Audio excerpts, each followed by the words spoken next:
ഫഹദും നസ്രിയയും ബ്ലസ്സിയുടെ ചിത്രത്തിലും അഭിനയിക്കും.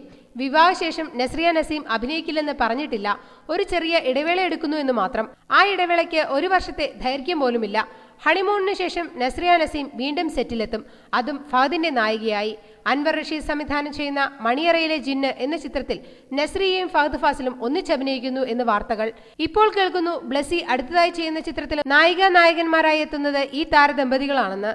ബ്ലസ്സിയുടെ പളുങ്ക് എന്ന ചിത്രത്തിലൂടെ ബാലതാരമായി എത്തിയ നസ്രിയ ഇപ്പോൾ ബ്ലസ്സിയുടെ തന്നെ ചിത്രത്തിൽ നായികയായി എത്തുമെന്നാണ് മറ്റൊരു പ്രത്യേകത. കണ്ണൂരിലെ അക്രമ രാഷ്ട്രീയം പശ്ചാത്തലമാക്കിയാണ് ബ്ലസ്സിയുടെ പുതിയ ചിത്രം. കണ്ണൂരിന്റെ രാഷ്ട്രീയം പശ്ചാത്തലമാക്കി മുമ്പും മലയാളത്തിൽ ഒത്തിരി ചിത്രങ്ങൾ ഇറങ്ങിയിട്ടുണ്ട്. അടുത്ത കാലത്തായി കണ്ണൂർ രാഷ്ട്രീയപരമായി അല്പം ശാന്തമാണെങ്കിലും അക്രമ രാഷ്ട്രീയത്തിന് കണ്ണൂർ പോലെ പേരുകേട്ടൊരു സ്ഥലം കേരളത്തിൽ വേറെയില്ലെന്ന് യാഥാർത്ഥ്യമാണ്.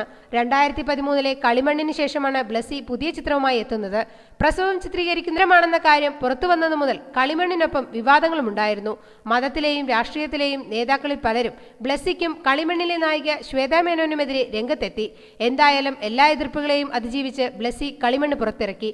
അതോടെ വിവാദക്കാരുടെ നാവടങ്ങുകയും ചെയ്തു. ഫഹദിനൊപ്പം ചെയ്യുന്ന പുതിയ ചിത്രത്തിന്റെ പേര് തീരുമാനിച്ചിട്ടില്ല.